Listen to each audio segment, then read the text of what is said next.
तो America Iran के बीच नई जंग का आगाज हो सकता है, क्योंकि ईरान पर लगातार 13 दिन तक हमला करने के बाद ट्रंप ने स्ट्राइक को रोक तो दिया था, लेकिन देर रात ईरान ने वो हरकत की जिसकी उम्मीद ना तो ट्रंप को थी ना ही ट्रंप की सेना को। ईरान ने देर रात जॉर्डन में मौजूद अमेरिकी सैन्य ठिकानों पर हमले किए। खास बात यह है कि जॉर्डन पर हमले ड्रोन से नहीं, बैलिस्टिक मिसाइलों से किए गए हैं।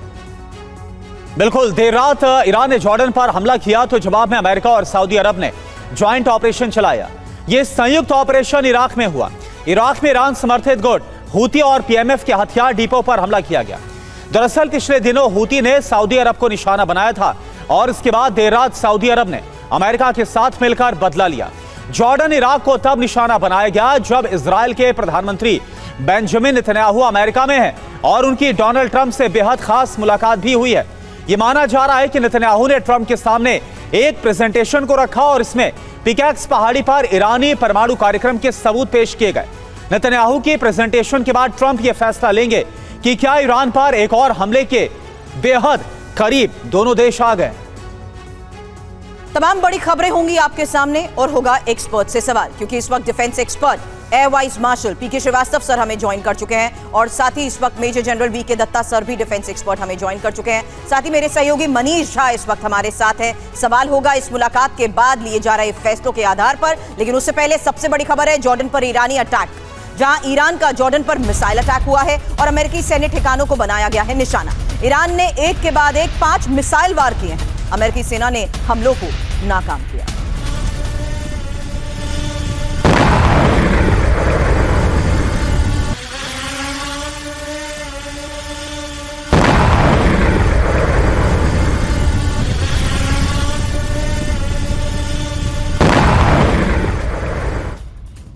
और इस बीच एक और बड़ी खबर है, जॉर्डन में अमेरिकी सैन्य ठिकानों पर ईरान का हमला हुआ है। अमेरिका ने 5 ईरानी बैलिस्टिक मिसाइल इंटरसेप्ट की हैं। 10 पैट्रियट इंटरसेप्टर दागे जाने का दावा है। ये देखिए आप तस्वीर आपको हम दिखा रहे हैं, जॉर्डन में ईरानी हमला और जो अमेरिका के सैन्य ठिकाने हैं वहां पर हमला किया गया। अमेरिका ने 5 ईरानी बैलिस्टिक मिसाइलों को इंटरसेप्ट किया, आसमान में मार गिराया। यह तस्वीर आप देख पा रहे हैं। हालांकि लगातार अमेरिकी ठिकानों पर ईरान हमले कर रहा है। ईरान ने पूरी रात मिसाइलें दागी है। इन ईरानी हमलों को लेकर अमेरिकी सेना भी अलर्ट है। हालांकि अमेरिका ने ईरान के कई हमलों को नाकाम करने का दावा किया है।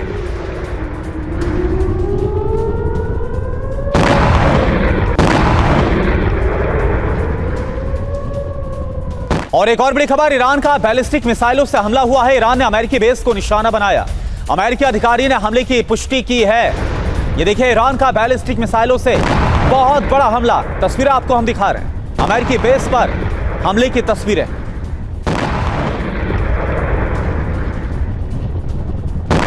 हालांकि ईरानी हमलों पर सेंटकॉम ने क्या दावा किया। खबर है जॉर्डन एयरबेस पर ईरानी हमलों को नाकाम करने को लेकर, जहां ईरान ने 3 बैलिस्टिक मिसाइलों से वार किया था और सभी मिसाइलों को हवा में मार गिराने का दावा किया गया।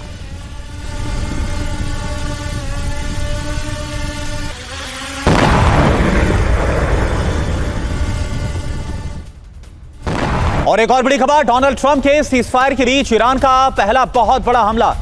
जॉर्डन में अमेरिकी बेस पर दागी गई बैलिस्टिक मिसाइलें।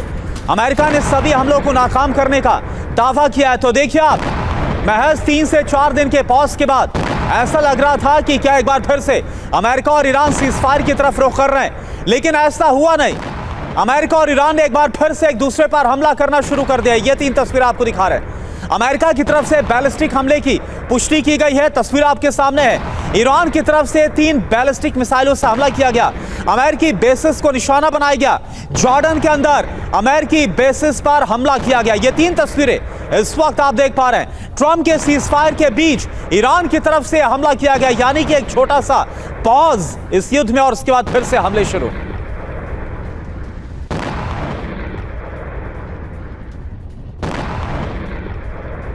तो देखिए सवाल यह है कि एक तरह बेंजामिन नेतन्याहू जो कि अमेरिका के दौरे पर हैं, यहां पर उनकी जो मुलाकात है वो अमेरिकी राष्ट्रपति डोनाल्ड ट्रंप से हुई। इन सब के बीच हमलों को एक बार फिर से बढ़ा देना क्या बतला रहा है, क्या खबर है, और ज्यादा जानकारी सुरभि मेरी सहयोगी दे रही है इस पर। बिल्कुल करुणा, और जिस स्तर पर ईरान टारगेट करते हुए जॉर्डन पर हमले कर रहा है, ये आज की बड़ी खबर है, जहां ट्रंप के सीजफायर के बीच ईरान का बहुत बड़ा वार और ये पहला बड़ा हमला है जॉर्डन में अमेरिकी बेस पर बैलिस्टिक मिसाइलें दागी गई हैं। अमेरिकी बेस पर ईरान ने 5 बैलिस्टिक मिसाइलें दागी हैं और ईरान दावा कर रहा है कि 10 पैट्रियट मिसाइलों से हमला हुआ है। हालांकि अमेरिका दावा कर रहा है कि सभी मिसाइलों को हवा में तबाह कर दिया गया। बड़ी बात यह है कि जुलाई की शुरुआत में ईरान ने जॉर्डन पर हमले किए थे और ईरान के इन हमलों में 2 अमेरिकी सैनिक भी मारे गए थे। जवाब में यूएस ने ईरान पर 13 दिन तक हमले किए और अमेरिकी हमलों से ईरान में जबरदस्त तबाही मची है। अब संकेत साफ है कि ट्रंप एक बार फिर ईरान में भीषण हमले करेंगे। मेरे सहयोगी मनीष से मैं सबसे पहले अपडेट लेना चाहूंगी। मनीष, जॉर्डन सीधे जंग में नहीं है, लेकिन वहां यूएस बेस होने की वजह से ये एक और बड़ा एपिसेंटर बनता जा रहा है। ऐसा फ्रंट जहां सीधे अब ईरान और यूएस एक दूसरे पर वार पलटवार कर रहे हैं। बिल्कुल, देखिए, और उसकी वजह यह है कि जब पिछले हफ्ते ईरान ने जॉर्डन के अलसाती बेस पर अटैक किया था तो उस वक्त न केवल 2 अमेरिकी सैनिक मारे गए बल्कि 140 अमेरिकी सैनिक घायल हो गए। तो ये एक बड़ा नंबर था और ईरानियन को लगा कि वो एक लूप होल्स है, उस जगह पर अटैक करने से हमें ज़्यादा कामयाबी मिलेगी। और इस बार तो देखिए, मज़ेदार बात यह है कि अभी तक अमेरिका पहले ईरान पर अटैक करता था और ईरान जवाबी कार्रवाई करता था, लेकिन इस छोटे से ब्रेक के दरमियान ईरान की तरफ से यह अटैक किया गया। अमेरिका ने नहीं किया था अटैक, पहले ईरान ने अटैक किया है और जॉर्डन के बेस पर। जो दूसरी अहम बात है, पहले ड्रोन से वार हो रहा था, अब मिसाइल अटैक हो रहे हैं। बिल्कुल, उसका कारण यह भी है कि जॉर्डन का बेस जो है वो ईरान से काफी दूर है और बल्कि इजराइल के बेहद करीब है। मतलब जो बैलिस्टिक मिसाइल जॉर्डन के उस बेस पर पहुंचे थे उसको इजराइल के किसी भी जगह पर पहुंचने में बस 1 मिनट और एक्स्ट्रा लगते। तो ईरान ने बहुत स्ट्रेटेजिकली इजराइल पर अब तक अटैक नहीं किया है, बाकी सब जगह पर अटैक कर रहे थे। अमेरिका के पास बहाना था कि कुवैत और बहरीन तो बहुत शॉर्ट डिस्टेंस है, इसलिए बैलिस्टिक मिसाइल वहां पर सटीक टारगेट कर रहे हैं। लेकिन जॉर्डन जहां पहुंचने में ईरानी मिसाइल को 10 से 12 मिनट लगते हैं, वहां पर भी इस तरह की तबाही मच रही है। ये अलग बात है कि यूएस सेंट्रल कमांड ने कहा है कि हमने सब मिसाइलों को इंटरसेप्ट कर लिया, लेकिन जो लोकल वहां पर हैं उनका कहना है कि जो बेस पर आग लगने के कुछ वीडियो भी सामने आए हैं। कुल मिलाकर ये कहना होगा कि ट्रंप और नेतन्याहू की मीटिंग के समय इस तरह की स्ट्राइक ने दरअसल अमेरिका और इजराइल के मन में इस बात को यकीन दिला दिया है कि अब हर हालत में इस युद्ध को आगे बढ़ाना होगा। तो अब अमेरिका और इजराइल भी इसमें इंगेज हो। बिल्कुल, और ऐसे में इस बात का जब खतरा और अंदेशा है कि नेतन्याहू और ट्रंप क्या मिलकर एक बार फिर से 28 फरवरी जैसा संयुक्त तौर पर ज्वाइंट कोई अटैक कर सकते, इसके पहले क्या ईरान की तरफ से ट्रेलर दिखा दिया गया कि ऐसा करने के बारे में सोचना मत। इस पर भी बात करेंगे। एक और बड़ी खबर, ईरान ने जॉर्डन पर जो हमला किया तो अमेरिका और सऊदी अरब ने मिलकर इराक पर हमला किया और ईरान समर्थित गुट पर प्रहार किया गया। दरअसल इराक में जो हमला किया गया, जो ईरान समर्थित गुट है वहां पर हमला किया गया। ईरान के खिलाफ अमेरिकी सऊदी का ज्वाइंट ऑपरेशन, तस्वीर आप देखिए। इराक में ईरान समर्थित ठिकानों पर हमले हुए, हथियार और लॉजिस्टिक साइट्स को टारगेट पर लिया गया। 72 घंटे में 30 से ज्यादा ड्रोन हमलों के बाद यूएस की तरफ से बदला लिया गया। खबर दक्षिण इराक पर बड़े हमले को लेकर भी है, जहां इराक के बसरा में धमाकों से मची दहशत और ईरान समर्थित पीएमएफ फोर्सेस के ठिकानों पर ब्लास्ट हुआ। गोला बारूद डिपो में बड़े धमाके।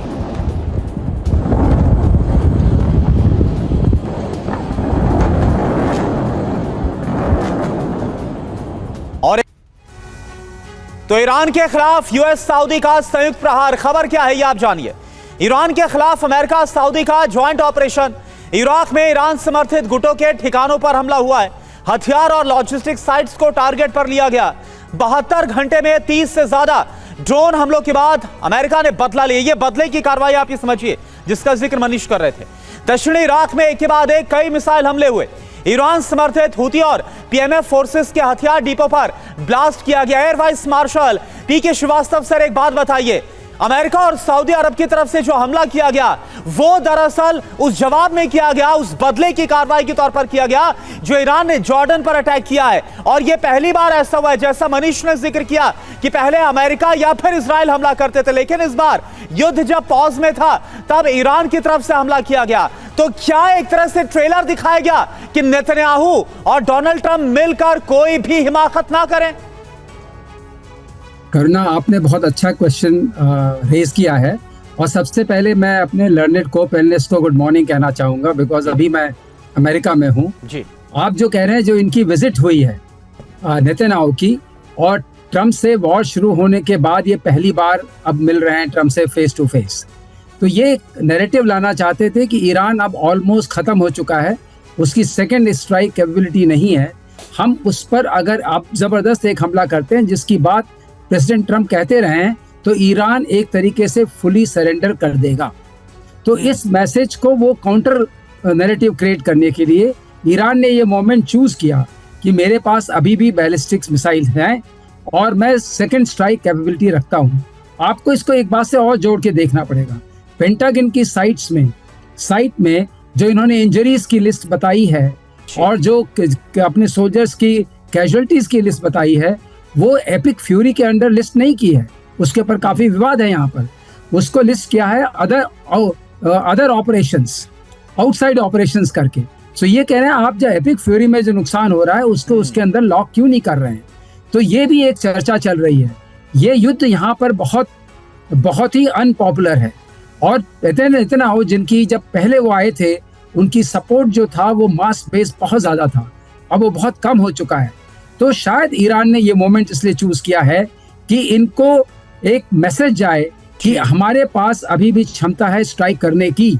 और जैसा कि मनीष ने कहा कि बहुत करीब, इजराइल के बहुत करीब तक हम जा सकते हैं। हमें थोड़ा सा और टारगेटिंग दूर करनी, रेंज बढ़ानी पड़ेगी, जो कि है उन मिसाइल्स में, और हम आपको इजराइल तक पहुंच सकते हैं।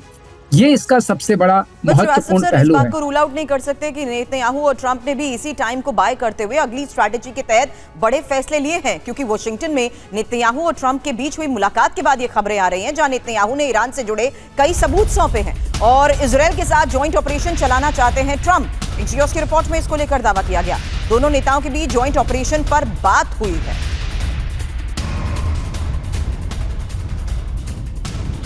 तो मुलाकात में ज्वाइंट ऑपरेशन को लेकर हुई बात, ये सबसे बड़ी खबर है, क्योंकि अब ईरान जिस स्तर पर हमलों को अंजाम दे रहा है, साफ है कि वो इलाके जहां यूएस को जमीन, हवा और समुद्र तीनों control Iraq, Oman, Kuwait, Bahrain, Qatar, Jordan से मिलते हैं, ईरान सीधे उन पर वार कर रहा है। लेकिन अब इस मुलाकात के बाद ईरान पर वार की कैसी है तैयारी, ये एक और बड़ा सवाल, क्योंकि अब खबर है कि दोनों नेताओं के बीच ज्वाइंट ऑपरेशन पर बात हुई है। और इस बीच एक और बड़ी खबर, डोनाल्ड ट्रंप से मुलाकात के बाद बेंजामिन नेतन्याहू का बयान भी आ गया। स्टेटमेंट क्या है? ईरान को परमाणु हथियार नहीं बनाने देंगे हर हाल में। अमेरिका इजराइल का लक्ष्य एक ही है। ईरान मुद्दे पर ट्रंप से बात हुई है, तो आप ये समझिए कि नेतन्याहू के अंदर वो डर, वो भय पूरी तरह से कायम है कि कहीं ईरान न्यूक्लियर हथियार ना बना ले। तो मुश्तबा से यलगा ट्रंप नेतन्याहू का साझा वार, क्योंकि नेतन्याहू ने ट्रंप को ईरान पर नई खुफिया जानकारी दी है, ईरान की परमाणु गतिविधियों के सबूत पेश किए, पिकैक्स पहाड़ी पर ईरान की सक्रियता के बारे में भी बताया। साथ ही इजराइल के साथ जॉइंट ऑपरेशन चलाना डोनाल्ड ट्रंप चाहते हैं। नेतन्याहू भी ईरान के खिलाफ आर पार की जंग चाहते हैं, यही इस रिपोर्ट में दावा किया गया और ये न्यूयॉर्क टाइम्स की पोस्ट के जरिए खबर आई। हालांकि पिकैक्स पहाड़ी पर ट्रंप और नेतन्याहू का फोकस, क्योंकि ईरान पिकैक्स परमाणु स्थल पर गतिविधियां बढ़ा रहा है। पिकैक्स पर पहली बार परमाणु सेंट्रीफ्यूज भी लगाए गए हैं। नतांज के पास पिकैक्स साइट का निर्माण 2020 में शुरू हुआ और नतांज परमाणु प्लांट के पास कोलंग पहाड़ पर पिकैक्स है। हालांकि पिकैक्स में 300 फीट से अधिक गहराई में परमाणु अड्डा है और करीब 400 किलो एनरिच यूरेनियम छिपाए जाने का शक भी है। दत्ता सर, ऐसा कोई पहली बार नहीं हो रहा जब साझा वार की बात हो, और ऐसा भी कोई पहली बार नहीं हो रहा कि न्यूक्लियर एसेट्स को इससे पहले टारगेट ना किया गया हो। जाहिर सी बात है, इससे पहले हुए ऑपरेशन के तहत मिले इनपुट के आधार पर अमेरिका और इजराइल को यह समझ आ गया कि ईरान के गहराई में मौजूद परमाणु अड्डों तक पहुंचना मुश्किल ही नहीं, नामुमकिन है। ऐसे में अब अगर वार की तैयारी, तो विकल्प है क्या? देखिए श्रुति, ऐसा है, ये जितनी जंग शुरुआत से लेके आज तक जो एक्शन और काउंटर एक्शन हुए यूएस और ईरान के द्वारा, आपने इसमें एक चीज़ देखी होगी, जो ओरिजिनल एम था इजराइल और अमेरिका का regime change and nuclear enrichment और या न्यूक्लियर बम बनाने की उसकी क्षमता को बर्बाद करना। लेकिन अभी तक ये दोनों जो इनके एम थे वो हासिल नहीं कर पाए। जब यूएस और इजराइल ने अटैक किया, ईरान ने तुरंत एकदम eyeball to eyeball उसका रिटेलिएट किया और टिट फॉर टैट किया। और अभी भी जो रिसेंट ये अटैक जॉर्डन में हुए हैं ईरान के द्वारा, ये भी उसी का एक प्रचलन है, जहां सऊदी और यूएस ने इराक के अंदर जो ईरान के सपोर्टिंग ग्रुप्स हैं उनके ऊपर हमला किया। ईरान लगातार बोलता चला आ रहा है, अगर आप मेरे ऊपर हमला करेंगे मैं आपके एसेट्स जो मिडिल ईस्ट में है, वेस्ट एशिया में, उनको स्ट्राइक करूंगा। इन्होंने इसके जो इनके रेलवे स्टेशन थे उनको स्ट्राइक किया, इनका डिसैलिनेशन प्लांट को स्ट्राइक किया। उन्होंने कुवैत के अंदर जो इनका डिसैलिनेशन प्लांट था उसको स्ट्राइक किया, अमेरिकन बेस को स्ट्राइक किया। अभी ये भी सुनने में आ रहा है कि ईरान ने इंटरकॉन्टिनेंटल बैलिस्टिक मिसाइल का परीक्षण कर लिया है, और अगर वो हो गया है तो उसकी रेंज तकरीबन 10,000 किलोमीटर की मानने को जो एक्सपर्ट्स बोल रहे हैं। अगर वो बात हो गई तो ईरान के पास वो क्षमता आ जाएगी कि अमेरिका को मेन लैंड के ऊपर वो रिटेलिएट करने की काबिलियत बना लेगा, चाहे वो न्यूक्लियर ना हो। लेकिन अगर ईरान के ऊपर यूएस स्ट्राइक कर रहा है, ईरान वो कन्वेंशनल इंटरकॉन्टिनेंटल बैलिस्टिक मिसाइल के माध्यम से अमेरिका को टारगेट कर पाएगा। ये बात अमेरिका को मालूम है। और अभी ये जो बातचीत चल रही है, आपने देखा होगा नेतन्याहू गया और ज़ेलेंस्की गया, ये दोनों अमेरिका पहुंचे हुए हैं। और यहाँ पे आप देखिए रशिया, ईरान, यूएस और यूक्रेन, तो ये आप समीकरण मिला के देखिए, ये जितनी जंग चल रही है, चाहे वो रूस यूक्रेन की हो, चाहे ईरान यूएस इजराइल की हो, ये सब के तार जुड़े हुए हैं एक दूसरे के साथ। और आप इसको इतने हल्के में मत लें। बिल्कुल बिल्कुल। और जिस तरह से आपने जो हल्के में ना लेने की बात कही गई है वीके दत्ता सर, ऐसा लग भी रहा है कि जितने हल्के में इजराइल और अमेरिका ने ईरान को लिया था, जो ईरान है उतना हल्का नहीं है, उसने अपनी ताकत लगातार दिखाई और फिर से अपनी ताकत दिखा दी है। एक और बड़ी खबर, वॉशिंगटन में नेतन्याहू ज़ेलेंस्की की मुलाकात, जिसका जिक्र वीके दत्ता सर आपने किया, इसकी खबर को हम बता रहे हैं आप। लिंडसे ग्राहम की शोक सभा में यह मुलाकात हुई है, दोनों नेताओं में हुई औपचारिक बातचीत। तो ये देखिए, ये जो बातचीत है, दरअसल मौका तो था लिंडसे ग्राहम, जिनकी हाल ही में अचानक से बहुत संदिग्ध हालात में मौत हुई थी और बहुत ही ज्यादा वो ताकतवर थे और लगातार ईरान के खिलाफ मुखर होकर वो बयान दे रहे थे। इसी दौरान तस्वीरें आपको दिखा रहे हैं इस बातचीत की। तो ईरान का यूरेनियम ट्रंप का सिरदर्द बना हुआ है, और क्या इसी को लेकर रणनीति तैयार हो रही है? ईरानी एनरिच्ड यूरेनियम तक पहुंचना नामुमकिन है, ये तो देख लिया। अमेरिका ने बीते साल बाकायदा जो बंकर बस्टर बॉम्ब है उनका इस्तेमाल किया, लेकिन कुछ बिगाड़ नहीं पाए। आप देखिए, स्कूबा टैंक में रखा गया है ईरानी यूरेनियम, ये खबर आ रही है। हालांकि स्कूबा टैंक भूमिगत सुरंगों में सुरक्षित हैं और सुरंग तक नहीं पहुंच सकते अमेरिकी बंकर बस्टर बॉम्ब। जून 2025 के बाद IAEA नहीं कर सका है इसकी कोई पुष्टि। ईरानी यूरेनियम से कैसी अशांति है, ये आप देखिए। यूएस ये चाहता है दरअसल कि ईरान सरेंडर अपना जो यूरेनियम है, करीब 400 किलोग्राम के आसपास बताया जा रहा है, वो सारा सौंप दे। 20 साल तक यूरेनियम एनरिचमेंट रोकने की शर्त भी रखी गई। हालांकि सवाल ये कि ईरान के पास कितना यूरेनियम है, क्योंकि अभी तक की रिपोर्ट्स दावा करती हैं कि 440 किलो हैं। कितने परमाणु बॉम्ब इसके जरिए बन सकते हैं? 8 से 10, और यूरेनियम से ही परमाणु बॉम्ब बनेगा। ईरान किसी भी वक्त परमाणु बॉम्ब बना सकता है। एनरिच यूरेनियम ईरान की मजबूती का प्रमाण है। यूरेनियम पर यूएस की शर्त की वजह से वार्ता इस वक्त ठप है। एक और बड़ी खबर यह कि ईरान ने अब हॉर्मूज बंद करने की चेतावनी दे दी है, जहां जब्त संपत्ति से मुआवजा लेने वालों को रास्ता नहीं मिलेगा और मुआवजा लिया तो हॉर्मूज बंद होगा। ट्रंप ने नुकसान की भरपाई का ऐलान किया था। तो एक तरफ जहां ईरान के न्यूक्लियर एसेट्स, वहीं दूसरी तरफ स्ट्रेट ऑफ हार्मूज। ये दो बड़ी वजह है जिसको देखते हुए तनाव लगातार बना हुआ है, और अब ईरान ने हॉर्मूज बंद करने की चेतावनी भी दे दी है। तो स्ट्रेट ऑफ हार्मूज पर भी अमेरिका वर्सेस ईरान, जहां समझिए खबर यह है कि ईरान ने हॉर्मूज बंद करने की धमकी दी है। मुआवजा लेने वालों के लिए हॉर्मूज बंद रहेगा। जब्त संपत्ति से मुआवजा लिया तो हॉर्मूज होगा बंद। हालांकि समझना यह जरूरी है कि ईरान ये धमकी दे क्यों रहा है। करुणा, बिल्कुल, ईरान की ये धमकी आखिर क्यों है? ट्रंप ने ईरान की जब्त संपत्ति से मुआवजा देने का ऐलान किया था। खाड़ी देशों को ईरान की जब्त संपत्ति से मुआवजे का प्लान है। ईरान के हमले से खाड़ी देशों को हुए नुकसान की भरपाई करना। यूएस ने ईरान की लगभग $2 बिलियन की संपत्ति को जब्त किया हुआ है। मनीष इस वक्त हमारे साथ जुड़े हुए। मनीष, एक बात बताइए, ये जो मुलाकातों का दौर चल रहा है और ज़ेलेंस्की का एक ही वक्त पर होना, नेतन्याहू का और डोनाल्ड ट्रंप का, तीनों का एक जगह एक वक्त पर अमेरिका में जिस तरह से मुलाकात हुई है, और हमने देखा था 28 फरवरी के हमले के पहले भी नेतन्याहू का कई बार दौरा हुआ था, कई बार मुलाकातें हुई थी। ये चल क्या रहा है? क्या ये मानकर चले 200%, 100% नहीं, 200% दोनों मिलकर ज्वाइंट ऑपरेशन करने वाले इजराइल और अमेरिका ईरान के खिलाफ? देखिए, संकेत तो यही दिख रहे हैं, और कम से कम ट्रंप और नेतन्याहू की मीटिंग के बाद जिस तरह से नेतन्याहू खुशी से झूम रहे हैं, तो आपको ये लग रहा है कि आने वाले दिनों में नेतन्याहू की जो मर्जी है उसी हिसाब से ये ऑपरेशन चलेगा। हाँ, ये बात है कि देखिए अंतर क्या है अमेरिका और इजराइल में। अमेरिका ने अब तक पिछले 2 हफ्ते से जो कार्रवाई की थी उसमें वो ईरानियन मिलिट्री साइट्स पर अटैक कर रहे थे, लेकिन इजरायली अटैक का अपना एक सिग्नेचर स्टाइल है और वो अटैक ये होता है कि सबसे पहले वो लीडरशिप पर अटैक करते हैं। यानी कि जब इजराइल की एंट्री होगी तो फिर आप देखेंगे कि उनके निशाने पर तेहरान में जो मौजूदा लीडरशिप है, सुप्रीम लीडर हो या फिर राष्ट्रपति हो, विदेश मंत्री हो, IRGC के चीफ हो, संसद के स्पीकर हो, इन सबको टारगेट करने की कोशिश की जाएगी। ये इजरायली सिग्नेचर स्टाइल है और उसके बाद से युद्ध और अधिक भड़केगा।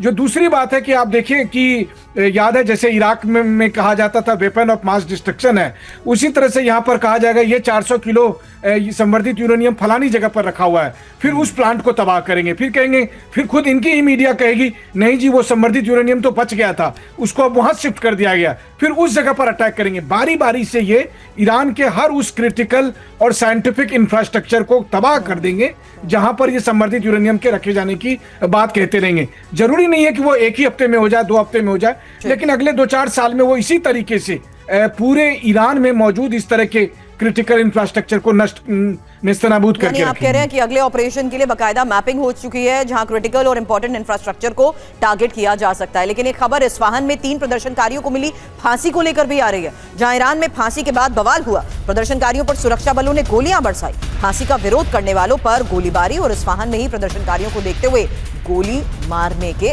आदेश।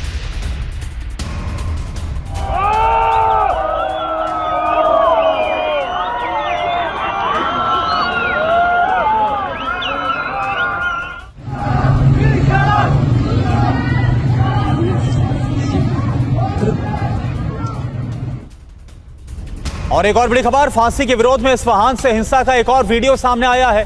प्रदर्शनकारियों के खिलाफ बर्बरता, गोलीबारी के बाद अफरा तफरी का माहौल, सुरक्षा बलों ने प्रदर्शनकारियों को खदेड़ा। ये देखिए आप, फांसी के बाद इस्फहान में तनाव काफी ज्यादा बढ़ गया है। तस्वीरें आपको हम दिखा रहे हैं।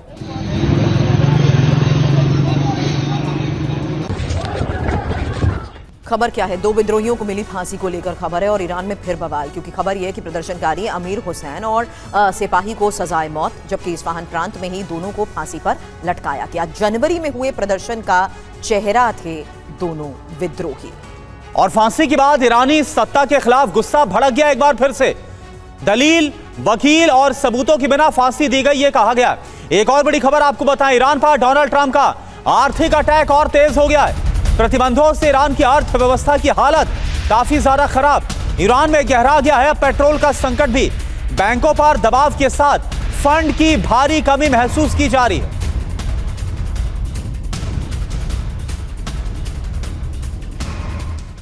खबर क्या है, खबर है ईरान पर ट्रंप के आर्थिक हमले को लेकर, जहां ईरान को डोनाल्ड ट्रंप की फाइनल वार्निंग कि ईरान को परमाणु कार्यक्रम बंद करना ही होगा और परमाणु कार्यक्रम पर ईरान की प्रतिक्रिया मंजूर नहीं है। हालांकि डोनाल्ड ट्रंप की रणनीति साफ है, ईरान पर और आर्थिक दबाव यूएस बढ़ाएगा।